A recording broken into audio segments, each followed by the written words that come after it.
નમસ્કાર, આપ જોઈ રહ્યા છો સ્પાર્ક ટુડે ન્યૂઝ। છોટાઉદેપુર નગરમાં મહિલાઓની સાડી દોડમાં ભાગ લેતા જિલ્લા કલેક્ટર ગાર્ગી જૈન દેખાયા। છોટાઉદેપુર નગરમાં મહિલાઓના સ્વાસ્થ્ય, મહિલા સશક્તિકરણ, આરોગ્ય જાગૃતિ તથા સક્રિય જીવનશૈલીને પ્રોત્સાહન આપવા માટે સાડી દોડને સાંસદ જસુભાઈ રાઠવાએ લીલી ઝંડી આપી પ્રસ્થાન કરાવ્યા। 1 કિલોમીટરની સાડી દોડમાં નગરની વિવિધ વિસ્તારોમાંથી મહિલાઓએ ઉત્સાહભેર ભાગ લીધો હતો અને આરોગ્ય પ્રત્યે જાગૃતિનો સશક્ત સંદેશો આપ્યો।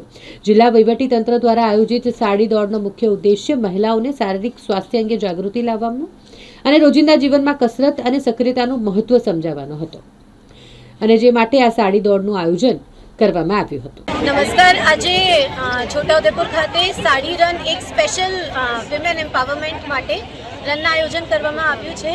એમાં અરાઉન્ડ 1300 જેટલા મહિલાઓને પાર્ટિસિપેટ કર્યું છે, જે આખા છોટાઉદેપુર જિલ્લાની ઉત્સાહ અને એનર્જી જે મહિલાઓમાં છે આ બતાવે છે।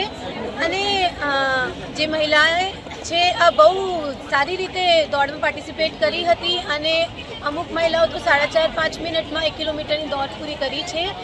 આ બતાવે છે કે આપણે ઓલિમ્પિક સુધી પહોંચી શકાય। હું બધાને અપીલ કરું છું કે 8 ફરવરી બોડેલી ખાતે એક મોટી દોડનું આયોજન કરવામાં આવ્યું છે, જેમાં 5 કિલોમીટર, 10 અને 21 કિલોમીટર 3 કેટેગરી છે।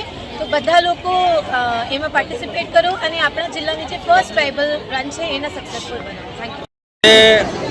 છોટાઉદેપુર જિલ્લાના વહીવટી તંત્ર દ્વારા સાડી દોડ રાખવામાં આવી અને આ દોડમાં હજારો માતાઓએ ભાગ લીધો છે, ત્યારે તમામ માતાઓને હું અભિનંદન આપું છું। અને એમણે મહિલા શક્તિનું એક ઉદાહરણ પૂરું પાડ્યું। ત્યારે 8મી ફેબ્રુઆરીએ પણ એક મેરેથોન દોડ યોજાવા જઈ રહી છે, ત્યારે સૌ દોડવીરોને 8મી ફેબ્રુઆરીએ સવારે 6 વાગ્યે બોડેલી મુકામે આ દોડમાં ભાગ લેવા માટે ઉપસ્થિત રહેવા વિનંતી કરું છું। અને આજના દિવસે સાડી દોડમાં દોડનાર તમામ માતા, મહિલા, ભાઈઓ, બહેનોને હું ખૂબ ખૂબ શુભેચ્છા પાઠવું છું। રોજ છોટાઉદેપુર મુકામે વહીવટીતંત્ર દ્વારા આયોજિત સાડી રનની અંદર છોટાઉદેપુર તથા છોટાઉદેપુરની આજુબાજુની હજારો બહેનોએ આ સાડી રનની અંદર ભાગ લીધો છે।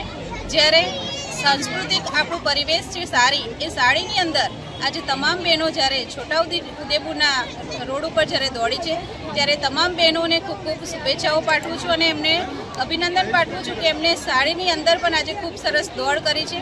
આવી જ રીતે 8 ફેબ્રુઆરી સવારે 6 વાગે બોડેલી મુકામે પણ આવી જ છોટાઉદેપુર દોડ થવાની છે। તો તમામ જાહેર જનતાને હું આમંત્રિત કરું છું, વિનંતી કરું છું કે આવી જ રીતે 8 ફેબ્રુઆરીએ પણ આપણે સૌ આ દોડની અંદર ભાગ લઈએ।